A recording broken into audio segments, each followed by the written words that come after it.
Shalom, selamat pagi saudara. Hari ini adalah minggu ketiga ya di bulan Juni tahun 2020. Kita memasuki new normal atau normal yang baru. Banyak hal-hal yang perlu kita ingat. Menjaga jarak, tetap senantiasa memakai masker senantiasa. Selamat pagi saudara, saya bersuka cita karena saya bisa jumpa kembali dengan saudara melalui khotbah online ini.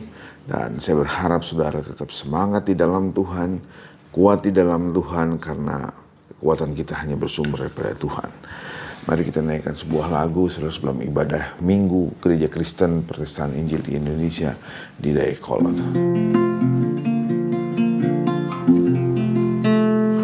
Bukan dengan kekuatanku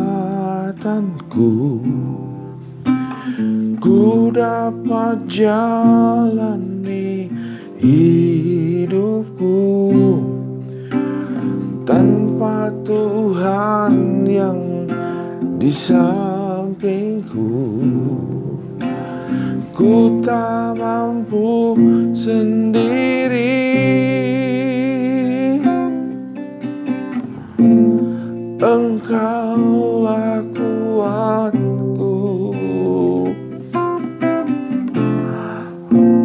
yang menopangku.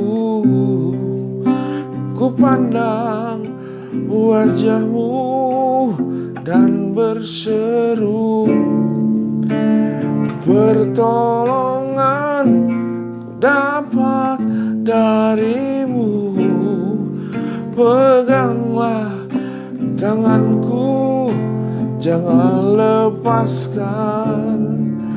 Kaulah harapan dalam hidupku.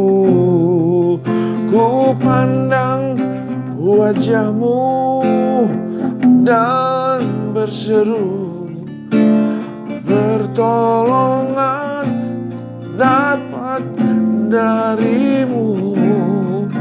Peganglah tanganku, jangan lepaskan. Kaulah harapan dalam hidupku. Kaulah harapan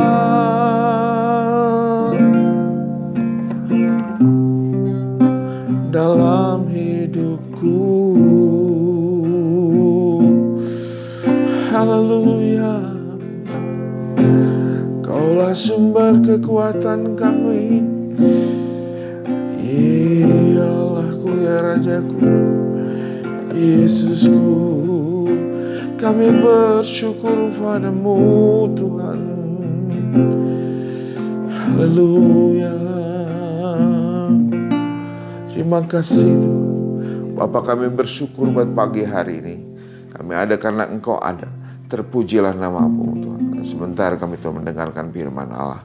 Satu hal yang kami tahu Tuhan, tujuan kami mendengarkan firman Allah adalah biar hidup kami mengalami Tuhan kehendak-Mu, mengalami kerajaan-Mu, mengalami kehidupan-Mu, sehingga hari-hari yang kami lalui bukan karena kekuatan kami, tapi karena kekuatan Tuhan.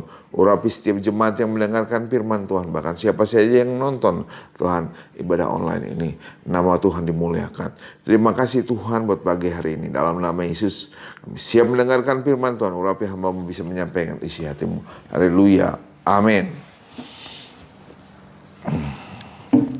Shalom saudara, selamat pagi. Hari ini kita akan buka firman Tuhan.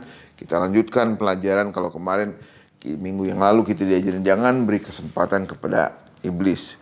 Karena ketika dia diberi kesempatan, maka kehidupan kita sebagai orang percaya akan sangat buruk hasilnya kalau kita membuka hati terhadap kerajaan kegelapan. Nah, kita lanjutkan saudara dalam minggu ketiga ini, tanggal 21 Juni tahun 2020. Mari kita lihat Efesus 6, saudara. Efesus 6 ayat yang ke-10. Efesus 6 ayat yang ke-10 berkata demikian. Saya akan bacakan buat saudara. Akhirnya hendaklah kamu kuat di dalam Tuhan. Kata kuat di dalam Tuhan, perhatiin saudara. Jadi firman Tuhan yang paling penting kalau kita belajar firman Tuhan, setiap ayat firman Tuhan kita harus perhatikan dengan baik. Tentunya sebelum kita merenungkan firman Tuhan, kita butuh pertolongan Roh Kudus sehingga mencerahkan pikiran kita, membuat hati kita terbuka, membuat kita kuat di dalam Tuhan. Jadi akhirnya hendaklah kamu kuat di dalam Tuhan, di dalam kekuatan kuasanya. Kenakanlah seluruh perlengkapan senjata Allah supaya kamu dapat bertahan melawan apa? Tipu muslihat iblis. Ayat 12, karena perjuangan kita bukanlah melawan darah dan daging, tetapi melawan pemerintah-pemerintah, melawan penguasa-penguasa, melawan penghulu-penghulu dunia yang gelap, melawan roh-roh jahat di udara. Jadi kita melawan kuasa-kuasa gelap. Nah, hari ini kita akan belajar bagaimana kita hidup di dalam Tuhan, di dalam kuat kuasanya, saudara. Saya akan berikan contoh beberapa ada beberapa hamba Tuhan. Kita lihat contoh Daud, saudara, ya, dari 1 Samuel 30 ayat yang ke-6. Ya, 1 Samuel 30, kita baca dari ayat 1 saja, contoh daripada Daud menjaga hatinya, saudara. Lihat, perhatiin. Jiklak terbakar temanya, ya. 1 Samuel 30 ayat yang pertama sampai ke-6. Ketika Daud serta orang-orangnya sampai ke Jiklak pada hari ketiga, orang Amalek telah menyerbu tanah Negeb dan Jiklak. Jiklak telah dikalahkan oleh mereka dan dibakar habis. Perempuan-perempuan dan semua orang yang ada di sana, tua muda, telah ditawan dan tidak membunuh seorang pun. Mereka menggiring sekaliannya kemudian meneruskan perjalanannya.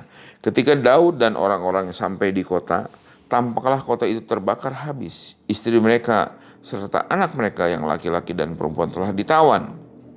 Ayat 4, lalu menangislah Daud dan rakyat bersama-sama dengan dia dan dengan nyaring sampai ia tidak kuat lagi menangis. Juga kedua istri Daud ditawan, yakni Ahinoam, perempuan Jizreel, dan Abigail, bekas istri Nabal orang Karmel itu. Ayat 6, perhatiin. Dan Daud sangat terjepit karena rakyat hendak melempari dia dengan batu. Seluruh rakyat itu telah pedih hatinya, masing-masing karena anaknya laki-laki dan perempuan. Tetapi Daud menguatkan kepercayaannya kepada Tuhan Allahnya. Nah, tindakan Daud adalah, lalu Daud memberi perintah kepada Imam Abiatar bin Abiat, bawalah efod kepadaku. Maka Abiatar membawa efod itu kepada Daud. Kemudian bertanya Daud kepada Tuhan, haruskah aku mengejar gerombolan itu? Akan dapatkah mereka kususul? Dan ia berfirman kepadanya, kejarlah, sebab sesungguhnya engkau akan menyusul mereka dan melepaskan para tawanan. Nah, ini yang paling penting, saudara. Jadi ketika kita harus tahu dulu, yang pertama adalah hendaklah kita kuat di dalam Tuhan, di dalam kuat kuasanya. Karena peperangan kita, saudara, yang paling banyak adalah, saudara, hati kita. Ada sebuah penelitian berkata 80% manusia jatuh atau tidak kuat berperang melawan kuasa gelap adalah karena hatinya, saudara. Hatinya sudah mulai rontok karena apa? Dia menguatkan kekuatan dirinya. Nah, ini Daud tuh memberikan contoh yang baik. Ketika dia diserang, istrinya ditawan, anak-anaknya ditawan, bahkan dia mau dilempari oleh batu, saudara, oleh rakyatnya. Dia larinya adalah dia mencari kepercayaan kepada Tuhan. Bahkan dia berdoa, mengambil efod, dan dia bertanya pada Tuhan.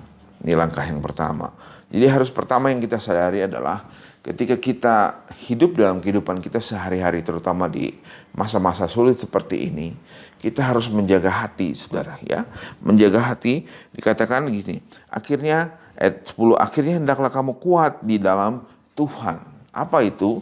Di dalam, saya bukakan ayatnya di sini, ayat yang sudah sering terkenal, ya. Di dalam Amsal 4 ayat 23 berkata begini, jagalah hatimu dengan segala kewaspadaan, karena dari situlah terpancar kehidupan. Nah, kata terpancar itu dalam terjemahan lain dikatakan batas kehidupan kita. Jadi hati ini, saudara, sangat mempengaruhi kehidupan kita manusia, terutama orang percaya. Kalau hatinya susah, dia cenderung tidak ada perlawanan dan gampang diserang. Saya sering bilang, kalau diserang dari luar itu gampang, kita bisa mengetahui musuh. Tapi serangan datang dari dalam itu sangat berbahaya sekali. Nah, hal yang pertama yang harus kita tahu bagaimana kita kuat di dalam Tuhan adalah kita harus tahu pola kerja si jahat. Dikatakan begini, yang pertama adalah hendaklah kamu kuat di dalam Tuhan, di dalam kuat kuasanya seperti Daud lakukan. Kita harus kuat di dalam Tuhan dengan apa? Menguatkan kepercayaan kita dengan berdoa, dengan bertanya kepada Tuhan. Jangan langsung ambil kesimpulan, wah ini hancur nih, wah ini rusak. Tidak, di balik itu semua ada berkat, ada kasih, ada sukacita, ada peningkatan kita kepercayaan kita kepada Tuhan. Karena apa? Kita tidak mengandalkan diri kita. Dan Tuhan sudah janjikan, aku menyertai engkau kemanapun engkau berangkat, kemanapun engkau pergi memberitakan Injil Kerajaan Allah. Tuhan senantiasa menyertai. Itu makanya kita nggak usah khawatir, karena yang paling penting kita kuatkan hati kita di dalam Tuhan. Kuatkan kita tinggal di dalam kuasa Tuhan. Sehingga apapun yang terjadi, Tuhanlah yang menjadi benteng kehidupan kita orang percaya. Nah, ini yang pertama, saudara. Jadi yang pertama adalah hendaklah kita kuat di dalam Tuhan. Hari-hari ini, saudara, jangan biarkan diri kita dipengaruhi oleh lingkungan. Firman Tuhan berkata, pergaulan buruk merusakkan kebiasaan yang baik. Contoh Lot. Lot adalah orang yang percaya, tetapi ketika dia tinggal di tanah Sodom dan Gomora, akhir hidupnya sangat tragis sekali. Kenapa? Dia memilih di lingkungan yang salah. Itu makanya saya sering nasihatin jemaat, kalau engkau lingkunganmu kurang bagus, mari engkau jaga dirimu sungguh-sungguh. Bila perlu, kalau Tuhan izinkan, engkau pindah dari lingkungan itu, tinggal di lingkungan di mana engkau bisa dibangun. Karena apa? Pergaulan, sudah. Perhatiin pergaulan. Pergaulan menentukan. Kemarin saya telah bicara. Anda adalah wujud daripada apa yang Anda lakukan sehari-hari. Nah, apa yang Anda lakukan sehari-hari itu kebiasaan, disebut kebiasaan. Dan kebiasaan itu menentukan siapa saudara. Nah, ketika saudara melakukan kebiasaan yang salah fokusnya, maka saudara akan sangat gampang lagi rusak sekali. Makanya dikatakan kebiasaan untuk menuju sukses dan kebiasaan untuk menuju kegagalan itu sangat mudah, sama mudahnya saudara. Untuk sukses mudah sekali, kita rubah kebiasaan kita. Ya, yang paling penting proses setiap hari kita jalani dengan benar dan baik. Proses mari kita lakukan. Kalau kita mau sukses, tentunya kalau kita mau menjadi petinju, ya kita jaga makanan kita. Kita jaga pola tidur kita. Kita jaga apa lagi, saudara? Hobi kita. Misalnya hobi kita, ya kita harus sungguh-sungguh kita jaga. Ini bisa menguatkan tubuh kita atau tidak. Ini yang paling penting. Nah, hal yang kedua, yang penting sekali selanjutnya, saudara, dikatakan, kenakanlah seluruh perlengkapan senjata supaya kamu dapat bertahan melawan tipu muslihat iblis. Jadi yang kedua, kenakan seluruh perlengkapan senjata Allah. Kalau diteruskan apa saja sih? Ayat 12 dikatakan, karena perjuangan kita bukanlah melawan darah dan daging, tetapi melawan pemerintah-pemerintah, melawan penguasa-penguasa, melawan penghulu-penghulu dunia yang gelap itu, dan melawan roh-roh jahat di udara. Nah, sebab itu ambillah seluruh perlengkapan senjata Allah supaya kamu dapat mengadakan perlawanan pada hari yang jahat itu, tetap berdiri sesudah kamu menyelesaikan segala sesuatunya. Jadi berdirilah tegap, berikat pinggangkan kebenaran, berbaju jirahkan keadilan, ya. Kakimu berkasutkan kerelaan untuk memberitakan Injil damai sejahtera. 16, dalam segala keadaan pergunakanlah perisai iman, sebab dengan perisai itu kamu akan dapat memadamkan semua panah api dari si jahat. Dan terimalah ketopong keselamatan dan pedang roh, yaitu firman Tuhan, ya, firman Allah. Dalam segala doa dan waktu di dalam roh, di dalam segala doa dan permohonan berdoalah setiap waktu di dalam roh, dan berjaga-jagalah di dalam doamu supaya dengan permohonan yang tak putus-putusnya untuk segala sesuatu orang kudus, dan untuk aku, supaya kepadaku, jika aku membuka mulutku, agar keberanian aku memberitakan rahasia Injil yang kulayani sebagai utusan yang dipenjarakan. Berdoalah supaya dengan keberanian aku menyatakan sebagaimana seharusnya aku berbicara. Ya, saudara. Jadi yang kedua adalah mari kenakan perlengkapan senjata Allah. Ada banyak sekali perlengkapan senjata Allah. Itu makanya kita jangan buang-buang waktu dengan hal-hal yang tidak penting, dengan hal-hal yang tidak perlu, seperti gosip, ngoceh-ngoceh yang nggak perlu, sudah nggak perlu lagi kita tinggalkan itu. Kita sungguh-sungguh, mari kita kejar apa sih pedang roh, yaitu firman Tuhan. Bagaimana kita bisa timbul iman, sering baca firman Tuhan, sering kita saudara, sering kita praktekkan firman Tuhan, sehingga hidup kita terlatih seperti seorang petinju. Tiap hari dia berlari, tiap hari dia set up, tiap hari dia skojam, dia full up, saudara. Untuk apa? Agar terlatih semua tubuhnya, agar satu kali ketika dia bertanding dia menang. Satu hal, kita harus tujuan hidup kita harus tahu. Kita harus menang, tinggal di dalam Tuhan. Ya, yang kedua dikatakan kenakan seluruh senjata Allah yang telah Allah siapkan. Nah, hal yang ketiga, saudara, ini tidak ini penting juga, dikatakan begini. Kenakan seluruh peringatan. Karena perjuangan kita bukanlah melawan darah dan daging, tetapi melawan Nah, ayat 11 saya ulangi. Tadi yang 12 memang, tapi yang 11 dulu dikatakan gini. Kenakanlah seluruh perlengkapan senjata Allah supaya kamu dapat bertahan melawan apa? Yang pertama kita harus kenalin serangan iblis adalah tipu muslihat iblis. Yang kedua dikatakan ayat 12, karena kita bukan melawan darah dan daging, bukan melawan manusianya, tetapi melawan pemerintah-pemerintah, penguasa-penguasa, roh-roh jahat di udara. Itu harus kita ngerti. Jadi kita bukan melawan darah dan daging perjuangan kita. Kita melawan kuasa gelap. Itu makanya kita perlu kuat di dalam Tuhan. Makanya dikatakan orang yang mengandalkan kekuatannya sendiri dikatakan terkutuk. Kenapa? Karena tidak akan tahan, saudara. Kita perlu Tuhan, kita perlu Tuhan Yesus. Makanya kita perlu berdoa, perlu kita tekun di dalam pembacaan firman Tuhan. Perlu kita tekun di dalam komunitas seperti sekarang ini, saudara. Kita perlu kuat. Saya sering katakan, nanti kalau engkau, Pak, bagaimana ekonomi kami? Ya, saudara perhatikan, saudara, ekonomi saudara. Saya sering katakan, di mana hatimu, ya, di mana hartamu, di situ hatimu. Kalau hartamu ditaruh di dalam kerajaan Allah, maka hatimu akan kuat di dalam kerajaan Allah.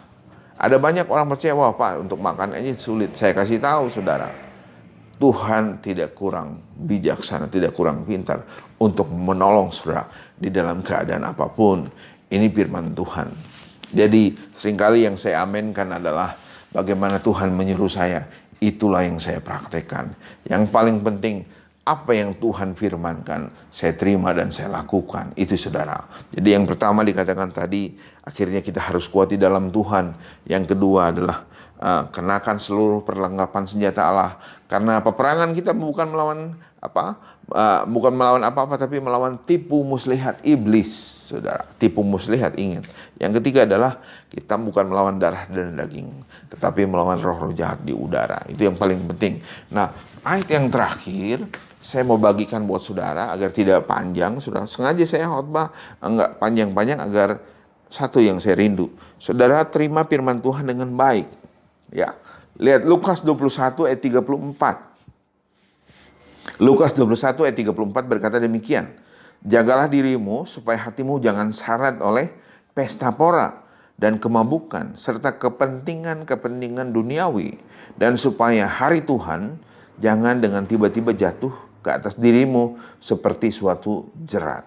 Jadi senantiasa harus kita menjaga diri kita. Jangan kita lemah sedikit pun juga. Ya, kuatkan hatimu seperti Daud. Ya, ketika dia pulang berperang, ternyata istri dan anaknya telah ditawan semua dengan istri, anak-anak rakyatnya. Bahkan dia mau dilempari, tapi Daud bilang ngambil keputusan menguatkan kepercayaannya kepada Tuhan. Hidupmu saat ini bersandar kepada siapa? Ingat, serangannya adalah kepada hati. Penelitian berkata manusia banyak hancur karena apa? 80% itu saudara karena hatinya tidak dijaga. Itu makanya hati kita jaga. Tidak ada masalah yang terlalu berat di dalam Tuhan. Semua bisa karena Tuhan yang melakukan di dalam saudara dan saya. Hari ini saya undang saudara untuk mari saudara. Kalau hari-hari ini saudara terlalu mengandalkan kekuatan sendiri. Bagaimana Pak, kok saya bisa mengandalkan? Karena engkau merenungkan kehidupanmu dengan kekuatanmu. Makanya engkau melakukannya perlawanan dengan apa? Kekuatanmu sendiri. Tetapi kalau engkau sering merenungkan firman Tuhan, engkau mulai menghafal, apalagi kalau engkau mulai tekun mempraktekkan firman Tuhan, semua persoalan, semua masalah bisa diatasi karena Tuhan yang mengatasinya, bukan diri kita. Kita hanya tinggal di dalam Tuhan. Kita menjaga hati kita sungguh-sungguh. Kita tahu, saudara, serangan si iblis adalah dari tipu muslihat. Kadang-kadang keadaan membuat hati kita hancur. Ya, itu tipu muslihat iblis. Yang ketiga adalah kita harus saudara, pegang perlengkapan senjata Allah. Karena apa? Karena kita melawan roh-roh jahat di udara. Seringkali keadaan berubah. Seringkali keadaan membuat kita malas berdoa, malas baca firman Tuhan karena keadaan. Tapi jaga hati kita, ucapkan syukur apapun yang terjadi. 1 Tesalonika berkata, 1 Tesalonika 5 berkata, jagalah hatimu, ya, mengucap syukurlah dalam segala hal. 1 Tesalonika 5 berkata, mengucap syukurlah dalam segala hal. Ketika kita mengucap syukur, kita ada di dalam Tuhan. Ketika keadaan kita bersyukur, apapun keadaan kita, itu artinya kita hidup di dalam Tuhan. Ya, jadi seringkali kita ucapkan syukur karena Allah selalu memberikan yang terbaik buat anak-anaknya. Tidak mungkin seorang Bapa yang sejati adalah selalu memberikan yang terbaik buat anak-anaknya. Dia tidak akan menunda-nunda permohonan anaknya. Bangkitkan imanmu pagi hari ini, saudara. Tidak ada persoalan yang terlalu sulit. Seperti lagu dikatakan, bukan dengan kekuatanku. Dikatakan kata-kata bukan dengan kekuatan ku dapat jalani hidupku tanpa Tuhan yang di sampingku. Ku tak mampu sendiri, Engkaulah kuatku yang menopangku. Ku pandang wajah-Mu dan berseru, pertolonganku datang dari-Mu. Peganglah tanganku, jangan lepaskan.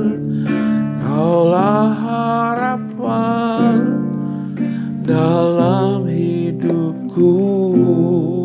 Mari kita tundukkan kepala kita. Mari kita berdoa. Mari kita ingat Tuhan. Lihat, buka hatimu. Jangan biar hatimu susah, tapi biar Allah yang kita kenal dalam nama Yesus mengurapi, menjamah hati kita. Mari kuatkan kepercayaanmu kepada Tuhan. Tinggal di dalam Tuhan. Berdoa Tuhan buat setiap jemaat yang menonton Tuhan acara ini. Bahkan siapapun yang menonton acara ini, aku berdoa dalam nama Yesus. Seperti Tuhan janjikan, apapun yang terjadi Tuhan bilang, aku menyertai engkau senantiasa sampai kepada akhir zaman. Apapun yang terjadi, kalau engkau menguatkan hatimu, kepercayaanmu kepada Tuhan, Tuhan yang menjaga engkau, Tuhan yang memelihara engkau, apapun keadaannya, tidak ada yang mustahil buat Tuhan. Terima kasih Tuhan buat pagi hari ini. Kami berdoa buat setiap yang menonton Tuhan acara ini. Di dalam nama Yesus, kalau di dalam sakit sembuhkan dalam nama Yesus. Kalau dalam kesusahan, mari Tuhan berikan solusi jalan keluar buat dia. Mari kita keluar di dalam kebiasaan-kebiasaan yang salah. Mari Tuhan ampuni kami Tuhan dari kebiasaan-kebiasaan salah. Mari saudara bangkit, gubah kebiasaan saudara menjadi kebiasaan yang positif, yaitu kuatkan hati kita. Kita harus mengerti perjuangan kita bukan melawan darah dan daging. Kita harus tahu bahwa kita sedang berperang melawan tipu muslihat iblis. Hari ini di tempat ini Hamba berkati semua yang hadir dalam nama Yesus Tuhan. Sehingga makin hari mereka makin kuat, makin berani, makin sungguh-sungguh di dalam Tuhan. Terima kasih Tuhan, di dalam nama Tuhan kami Yesus Kristus. Haleluya. Mari semua yang percaya dan diberkati oleh firman Tuhan katakan amin. Tuhan Yesus memberkati saudara.